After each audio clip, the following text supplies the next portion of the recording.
welcome to another video on sonic alchemy. My name is Steffen Ki, and in this video I would like to show you how I created a organic Shamanic Dub Techno track with the latest organic Shamanic Dub Techno template.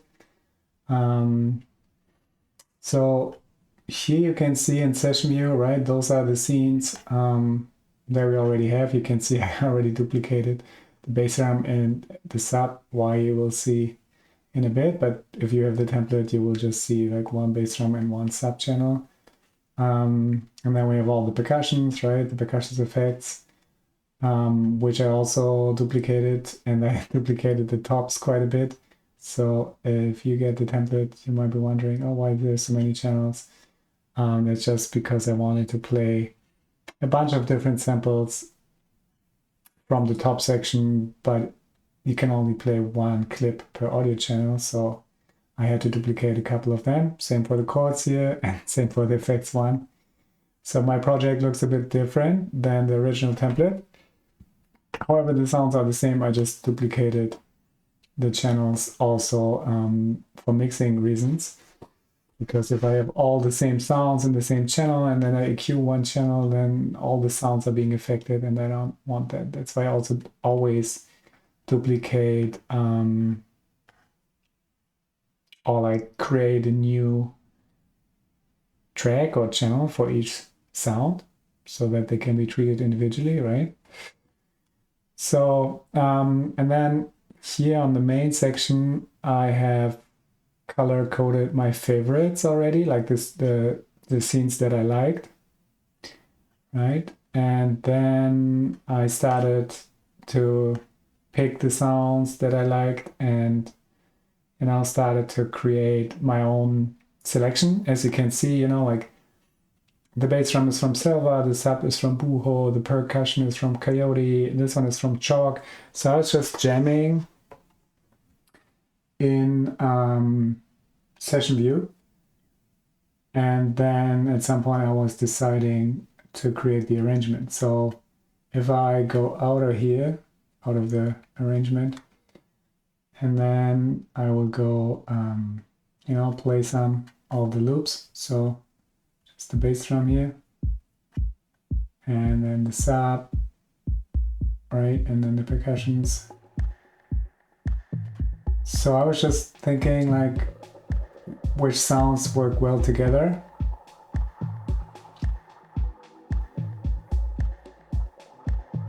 All right, just jamming and trying, and then finding which sounds go well together. And then at some point I ended up with a couple of scenes, and then I started doing the arrangement, and we will have a look at the arrangement now. As you can see, the tempo is at 111 Hertz. Like originally it comes at 120, but I just find it grooves really well at 111 also. That's why I chose 111. And so yeah, let's have a look at the arrangement. The cool thing about this template, which I really like, is that it comes like pre-mixed already, right? So I didn't have to do a lot of EQing or compression because it's all kind of happening, on the channels here. I mean, I did some session compression actually, but we will look at that in a bit. But then you also have this mastering chain here, right? I'll turn it on for a second. Right, sounds super fat and warm.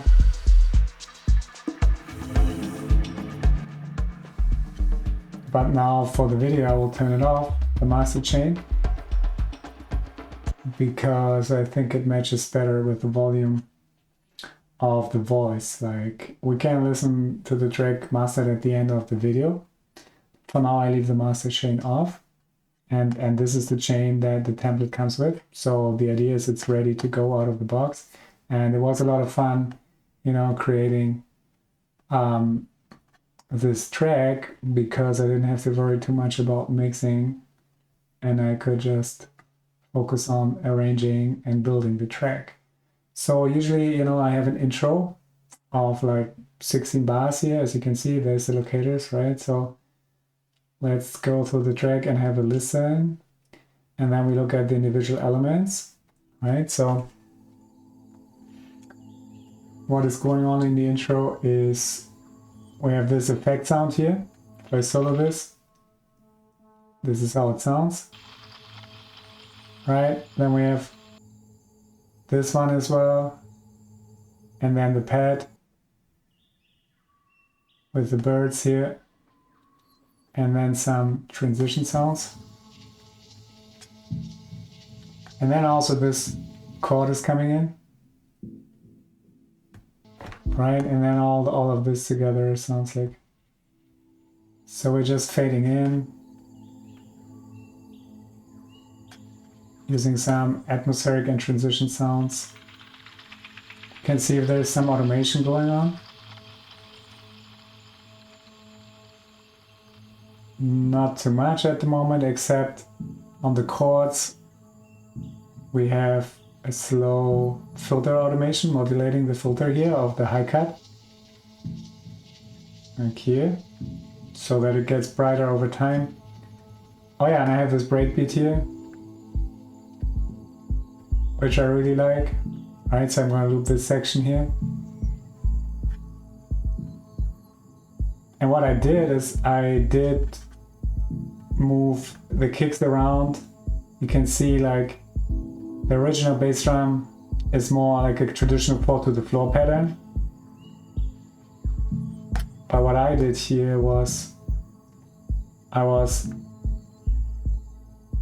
moving these two in a different position, like usually they would be here, 1, 3, 1, 4. But I was just moving them around with the warp markers. And this creates this nice, you know, groovy with the sap together. Oh, wait, sorry. Right, just like, I really like this beat as a beginning. And I also have this build up, and then it drops and the second kick comes in. And they have this super nice groove. All the three of them now with the sub. Alright, so now we have this one and the straight one, and then the sub, which I really like. And there's not much going on except I was using laser, which is a kind of a sidechain compressor, and it's ducking. You know, it's ducking. This bass drum is being ducked by the main bass drum, right? So the 4 to the floor kick has more space to come through. Same goes for the sub. The sub is also being ducked by the main kick, like this one in the middle. But that's pretty much all that's happening. It's rather subtle also because there is also already like a sidechain set to the kick, right? No, it's set to external, so it's not doing much. It's just compressing the sub. So that's why I put the sidechain compression here. If you hear it, you need to have headphones. It's very subtle, but you hear the difference, right? It just makes sure that this kick is very prominent and that it's kind of like shortening the sustain of the sub and the other bass drum. Right, so that is that.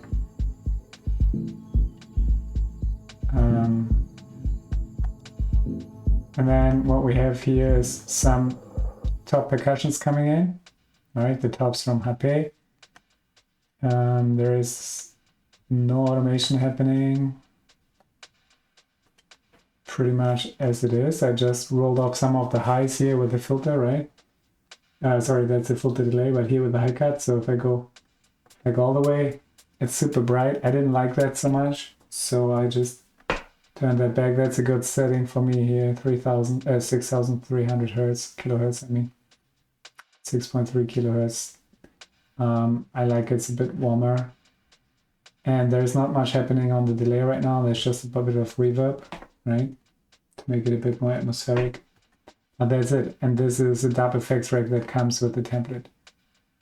So then let's go to the build-up.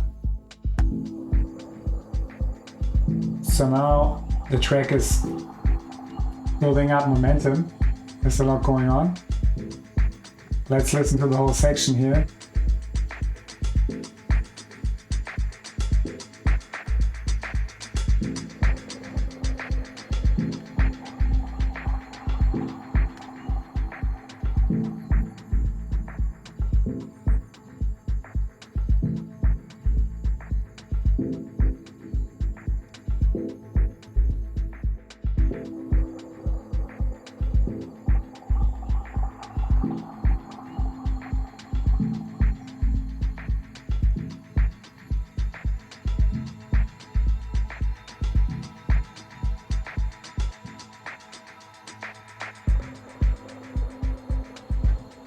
Right, and then it drops here.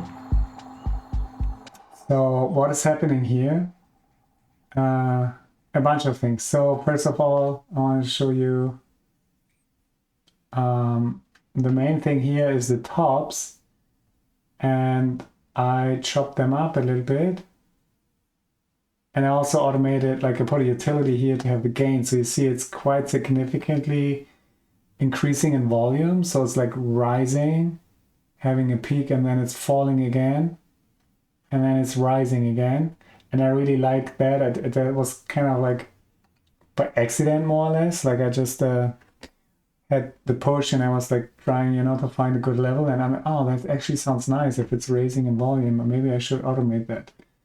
And that's what ended up happening. And then also here I have a high cut filter automation. So as it increases in volume and peaks, then it's going down. So we take out the brightness, and then it's building up again to the value it was almost, and then it's stopping. And this just creates a lot of dynamic in the track. So that, again, let's listen to, when we come from here, all of a sudden, we have this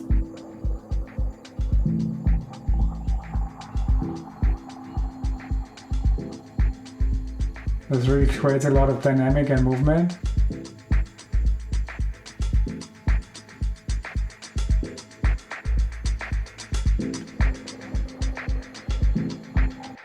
What also happened is I chopped that up here at some point. I just heard, because the loop is pretty static in that way. If you look at the loop, it's always pretty much the same. So what I did, I was chopping it up a little bit and creating this little syncopated rhythm, right? So if you listen here closely, it's like bap, bap, bap, So there's this little jump in there, and the same is here at the end. This is just to put a little accent there and to make it a bit more interesting, right? Having the double clap. So I just chopped it up, Command E, and then found the space where the clap hits, and then just duplicated it 2 times, so that we get this nice syncopated rhythm. And then as you could see, like this dub chord was modulated, which I really like. And this is the beautiful thing about this template is, and about Dubtechno in general, it's all about those meandering chords, right? So we have this dub chord here, and you can see like I automated the delay also, so it gets a little less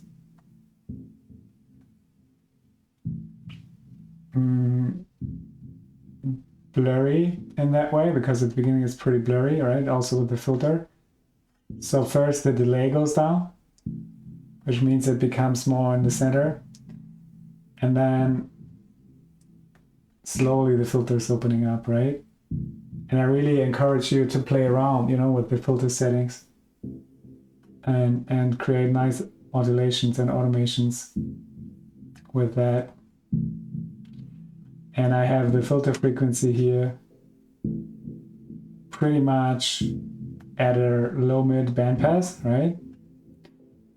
So it still stays pretty warm. If I would change that here, you will hear it's getting pretty bright, right?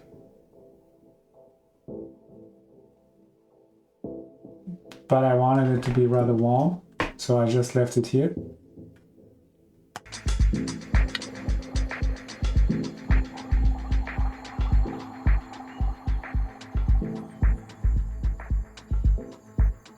Yeah, we could actually do that. Could actually go a little higher. Let's try that. So now I'm here at the filter frequency of the chord, and I set a note here, like for the envelope, set another one here. Let's just go a little brighter over time. Let's see how that feels.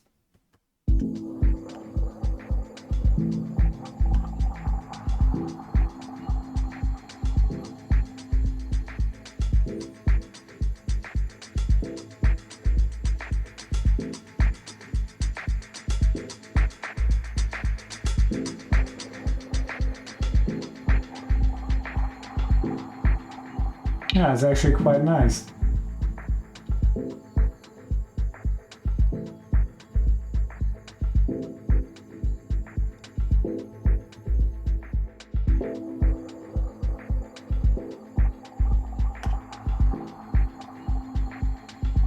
And then it automatically gets darker again because of the filter here, right? So that is that one behind the bandpass.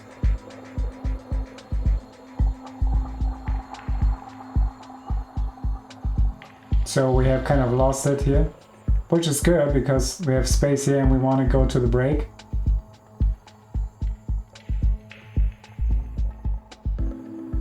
So the last element that I want to show you before we go to the break is this one here. It's the same thing. It's Padre Sol, and this one is also Padre Sol. Both are identical. However, this one got a different treatment here with another plugin, or two actually.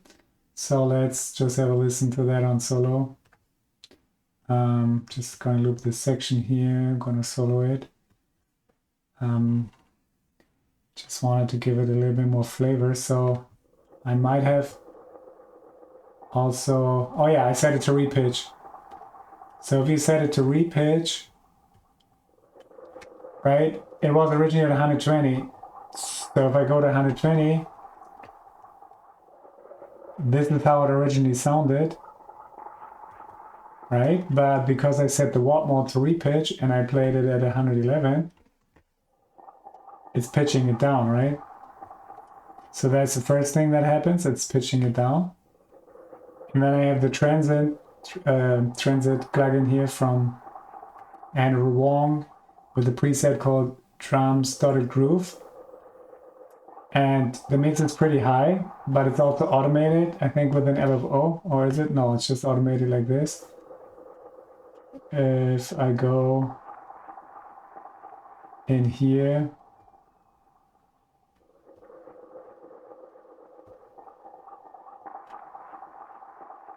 oh, it might actually be modulated by an LFO.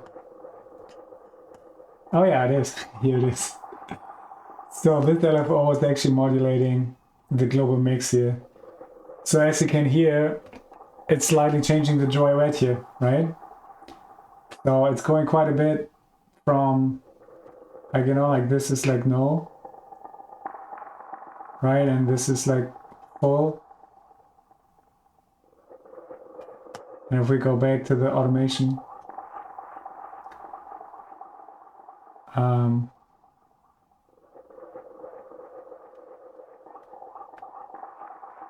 wherever I set it now, the LFO will automate it, right? So now if I put it like around, where was it, like around 60, you can see the depth is like 33.9%. The rate is super slow, like 0.03 hertz, super slow modulation. And you can see how it's moving, right? So I really like that because this makes it look more interesting, and it's all about making things more breathing and organic and alive and less loopy, and you know, with things like that, you can achieve that. And then there's also something else that I really like, the Sound Particles Energy Panner, which is a plugin that moves the sound in the stereo field, but not just like, you know, with an LFO or whatever. It's actually reacting to the brightness or the energy in this case. In this case, it's the volume, right? You set a threshold here and then you set a ratio, and then you can decide where it's going. And I have it at 75%, and you can see where it's moving, right? And if there's more energy, it's moving more in the space. And this creates this kind of, it's almost like an envelope follower, but in a different way. So this really creates a nice movement, right? So this just makes this rather static loops, even though I already recorded loops with built-in automation already, which you can hear on this one when I show it to you. Like on this one, on the original one, I also recorded it with some kind of movement, but this just makes it more interesting, right?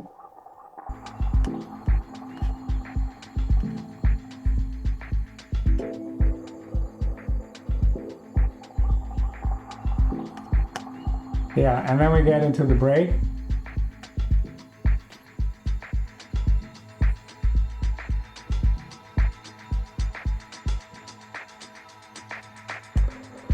All right, we go back.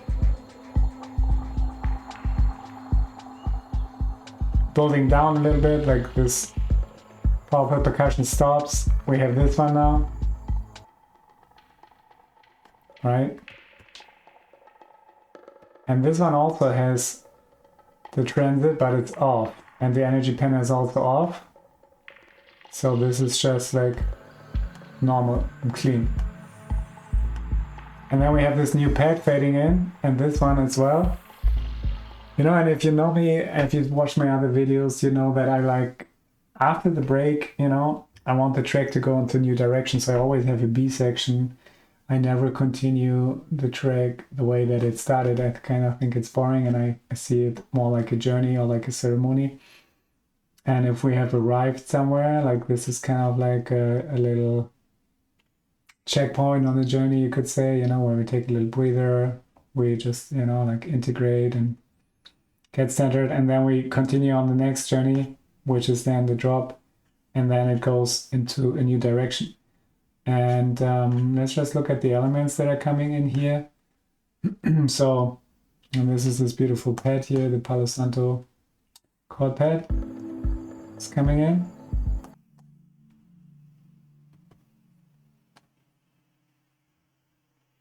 This one also has an energy panel. Just creates a little bit more randomness of where it is in the stereo field. And then we have this one, Padre Sol. Also automating the filter a little bit, making it brighter.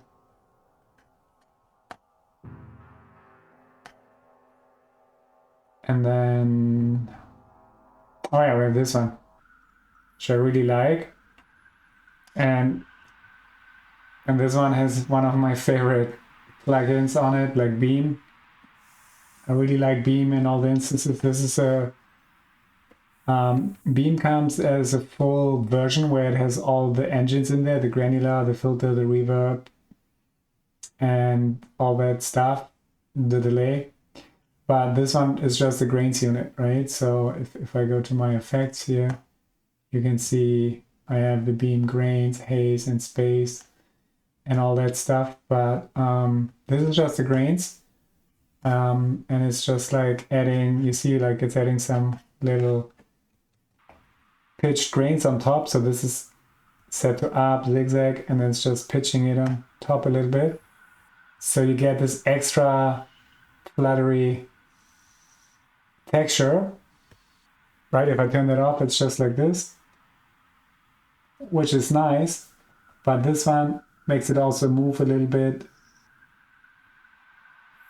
You know, on the stereo field, it's like going from left to right, and it's just adding this nice textured layer on top, which I really like. I think it's pretty crucial to the whole feel of the track here. Same goes for this one. They also have like an automated filter here with an LFO a little bit, just some slight automation here,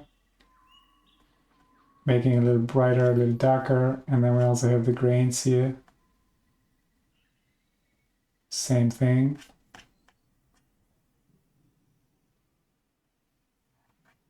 right? But because this is not as static, you don't hear it as obvious as in the other ones. And then we have this chord, and this one also has beam on it, right? So this one has a space on it, which I really like. The Elvish plate is a super beautiful reverb. And then it also has the grains with the same settings here, pitch, 12 semitones up, right? So it just creates this shimmery, it's almost like a call and response or like a relationship to the birds, like the nature sounds. If they would be off, right, it would just be like this and without the reverb. Nice, right? But the reverb is really giving it a really nice space around it. I really like the Elvish plate preset. And then put the grains on again. Now just gives it this extra mystical touch and makes more out of the sound. You know, it's just like creating all those beautiful granular textures, and I'm a big fan of granular synthesis in general. And then it's slowly building and going into a new direction. Right? And then it just builds slowly. We bring new percussions in here. Nothing going on here. Oh yeah, except another delay. So this one has it's not synced to the beat, but it actually has a free time. So if I would sync it to the beat, it would be like this. And it's set to repitch.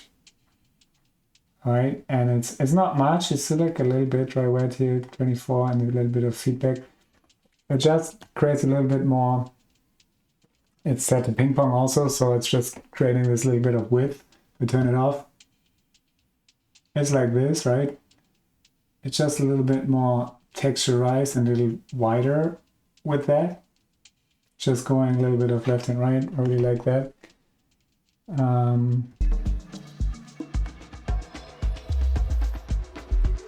Yeah, and then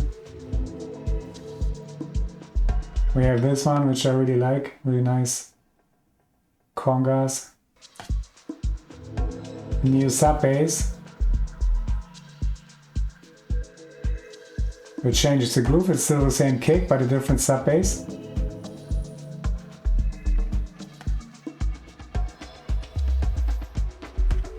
All right.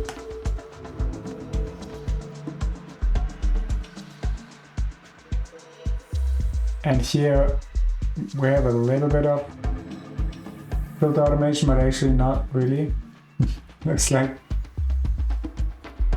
same for the delay. It's staying rather where it is.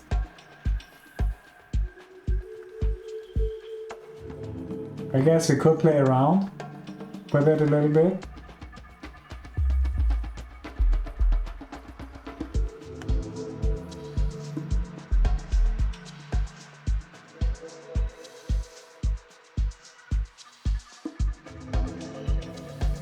But the thing is, because it has the energy panel on it and it's already moving pretty randomly through the space, I didn't want it to diffuse it more with a delay or something. I think that's why I left it pretty solid.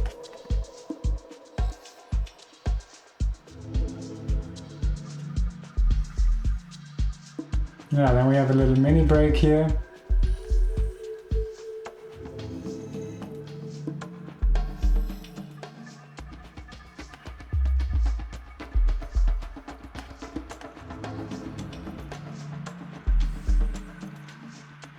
And then we're getting almost to the end.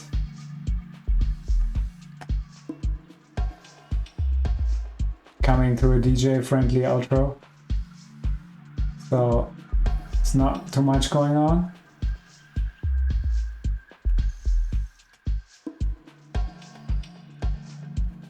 You know, and slowly all the elements disappear. We still have the tops here. And then here, you know, we start the outro.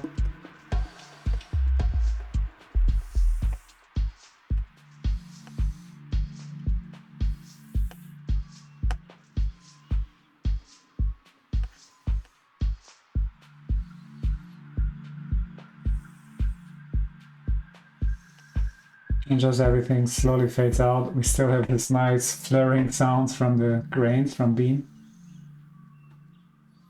And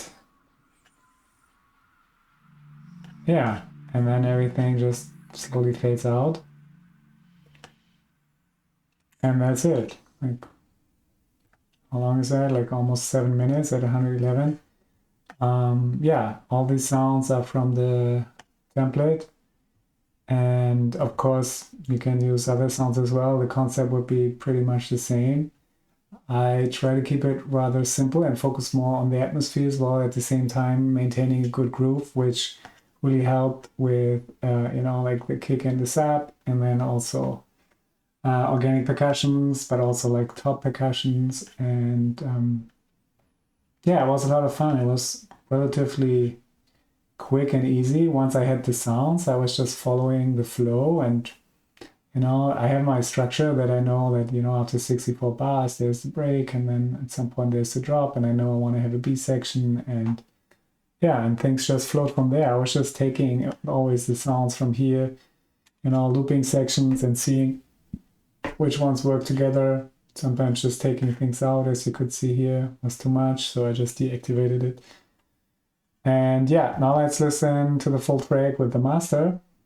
I hope we're not clipping on OBS. Let's see. Yeah, and I hope, like, if you already have the template, I hope this was inspiring for you. If you want to get the template, I will put a link into the description. And yeah, let's listen to the track full with the master chain on.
Yeah, and that was that track.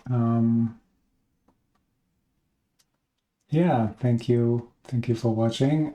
If you're working with another DAW other than Ableton, there will also a loop pack available where all the sounds are also available as loops. So you don't need to get the template. However, the template, everything is organized and pre-mixed. So obviously that's not going to happen. And the loop pack, you don't get the mixing stuff, but yeah, you can still enjoy the sounds and do your own mixing and mastering. And that's it for this video. Sending you many blessings and see you in the next one. Bye.